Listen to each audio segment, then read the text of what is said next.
Sudah malam atau sudah tahu? Udah pengen keluar dari bioskop saya, Pak. Gak kuat nonton filmnya. Bukan karena serem ya, guys. Tapi karena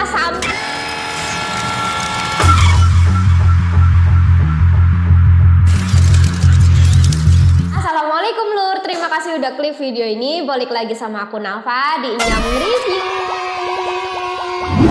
Sumpah ya, aku nggak ngerti lagi guys, kenapa sekarang viral dikit dijadiin film. Kalau horor asal jump scare, asal scoring, asal dari kisah nyata. Tapi yang kayak gitu tuh kebanyakan hasilnya wadidaw. Herannya tetap laku. Terutama PH yang satu ini nih, kalau di roasting nanti dibilang, wah nggak support karya lokal. Tapi kalau nggak digituin, jadi makin banyak film kayak beginian. Yang bikin emosi adalah mereka promosi dosen gaib pakai berita tragedi nyata yang sama sekali nggak ada korelasinya sama film ini. Mohon maaf, etikanya di mana? Bayangin ya guys, ini lagi berduka, tapi sempat-sempatnya itu dimanfaatin sama itu PH buat promosi bisnis. Gila kali ya? Oke deh, kita langsung aja masuk ke review filmnya ya. Nih, dari judulnya aja udah lucu guys. Masa kalau ditanya, kemarin kamu habis nonton film apa? Nonton dosen gaib sudah malang atau sudah tahu? biar apa sih panjang-panjang? Mau nyamain judul skripsi? 2 kata dosen gaib aja tuh udah cukup ya kan? Nggak usah pakai sudah malam atau sudah tahu. Ih, mungkin biar orang-orang pada tahu kali ya. Oh, ini yang terinspirasi dari thread viral kampus waktu itu tuh. Ya udah, kayak gitu aja inti film ini guys. Tapi di sini tuh mahasiswanya cuma 4 guys. Nggak kayak di posternya tuh kan rame ya. Bohong gitu. Gimana sih? Nah, sebenarnya dari thread yang seuplik itu bisa jadi bagus asalkan dikembanginnya bener. Sayangnya film ini gagal bikin aku ngerasa, wah ternyata bisa juga ya jadi film panjang. Enggak guys, ini tuh cocoknya jadi short movie aja. Gila ya, padahal aku udah menurunkan ekspektasi ke dasar laut tapi masih dibikin hadeh-hadeh nontonnya selama 15-20 menit pertama. Oke lah, aku sedikit tertarik ya karena penasaran ini mau dibawa kemana nih ceritanya. Karena kan ngelihat latar belakangnya Pak Bakti yang jadi dosennya tuh tragis gitu guys. Tapi setelah selesai nyeritain part yang di thread viral itu, pokoknya setelah diketahui bahwa Pak Bakti yang ngajar itu adalah hantu, aku mulai ngerasa gedeg.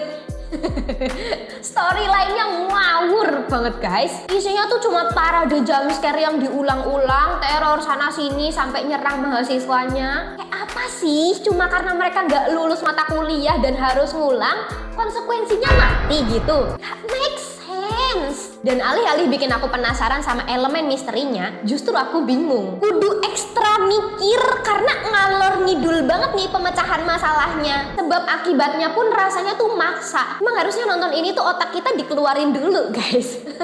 Di babak terakhir filmnya makin jengkel lagi nih karena penyelesaiannya bener-bener bikin istighfar guys. Aku nggak mau terlalu detail takut spoiler, tapi dari kesemua drama tadi ternyata dia cuma butuh validasi. Aku capek-capek ngikutin mereka kesana kemari nyari jalan keluarnya, ternyata solusinya cuma dengan ceramah puitis. Terus yang tadinya mereka ceritanya kepengen mendobrak lingkungan pembelajaran yang toksik, tapi ujung-ujungnya malah dinormalisasi dengan kedok dedikasi. Kocak. Film ini tuh kan ceritanya berusaha ngasih pesan soal mental health, mengingat Pak Bakti adalah dosen super killer yang ditakuti mahasiswanya. Tapi eksekusinya dramanya tuh lebay guys. Padahal dari 4 mahasiswa yang jadi tokoh utamanya, ada satu nih yang punya riwayat mental issue tapi gak berhasil bikin aku simpati sama dia. Jangan bilang aku gak punya hati ya guys. Ini emang dari pengkarakterannya aja yang aneh. Apa yang berusaha mereka perankan, kayak takutnya, bingungnya, sedihnya, itu nggak ngena. Yang harusnya aku bisa berpihak nih sama mereka, tapi ini malah sebel. Katanya mahasiswa psikologi, tapi kok kayak pada tolol gitu, dikit-dikit tantrum. Sumpah capek banget aku liatnya. Udahlah, aku males bahas tokohnya satu persatu. Aku cuma mau apresiasi ke pemerannya Pak Bakti, Egy Fedli. Itu beliau yang perannya, yang aktingnya itu paling mendingan di sini. Pun itu nggak seoke ketika beliau main di film horor lain. Aku nggak tahu kenapa. Kalian bandingin aja deh beliau di film ini sama di Pengabdi Setan misalkan. Secara quality itu beda banget guys. Ya intinya dari awal sampai akhir secara plot cerita itu sangat-sangat mengecewakan. Pengadeganannya itu terlalu maksa, terlalu ngarang, terlalu mengada-ada. Dilihat dari elemen horornya pun garing dengan dialog-dialog kaku kayak belajar, kembalikan mahasiswaku. Itu merinding banget karena super cringe. Kalau secara pengambilan gambar dan pergerakan kamera itu variatif dan cukup dinamis, meskipun ya nggak baru-baru amat, soalnya pernah dipakai juga di film horor lain, tapi not bad lah. Beberapa eksplorasi dari transisinya lumayan. Aku mengapresiasi scene ketika ngintip di lubang kunci pintu. Itu oke lah. Ya paling ini sih sisi sinematografinya yang bisa dibanggain dari film ini. Itu pun gak bagus-bagus amat ya, karena menurutku peletakan teror yang pakai efek CGI juga kurang reasonable, kayak kurang wajar gitu loh. Tiba-tiba jadi gede di lorong, tiba-tiba ada scene pensil ajaibnya SpongeBob.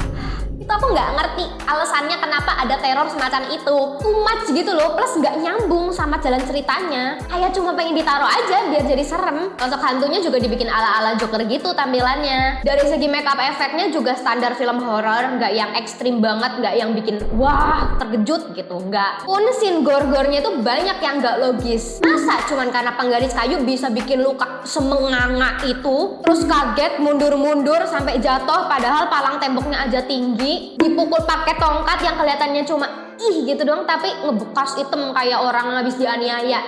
Gak wajar gitu. Scoringnya juga B aja buat aku. Standar film horor lah, nggak ada yang baru. Tapi kemarin pas nonton itu banyak penonton yang kaget sama jump scare-nya. Jadi ya nggak fail-fail amat lah. At least masih ada yang kaget. Musik efek lainnya meskipun kencang, syukurnya nggak bikin telinga terganggu. Terus menurutku ya suara tongkatnya Pak Bakti itu kan tok tok tok itu cukup ikonik dan berpotensi memorable kayak loncengnya ibu di Pengabdi Setan itu. Tapi sayangnya karena repetitif dan gak dibarengi scene yang meningkat tense keseramannya, jadi boring. Overall aku sama sekali tidak menemukan apa faedahnya film ini. Aduh, jujur aku pribadi gedek ya sama PH-nya. Kenapa sih orientasinya cuma duit? Yang penting viral, yang penting 1 juta penonton. Ya aku tahu bikin film ada bisnisnya. Aku suka sekali uang. Tapi kan apa nggak malu? Dari sebelum-sebelumnya film mereka tuh udah banyak yang dihujat dan dikritik, tapi kesini-sini tuh nggak ada peningkatan dan pembaruan dari segi kualitasnya. Ya udah begitulah, sorry to say, dosen gaib sudah malam atau sudah tahu. Bukan kepanjangan. Pokoknya film ini aku masukin ke film horor sampah dengan rating 3/10. Ini terus Sengkolok Malam 1 Suro sama Janji Darah. Udah mending kalian bikin grup WhatsApp terus diskusi gimana caranya meningkatkan film horor kalian. Oke? Gimana nih yang belum nonton? Malah makin penasaran sama filmnya atau justru makin males nonton nih? Semoga review aku bisa menyelamatkan duit kalian ya guys.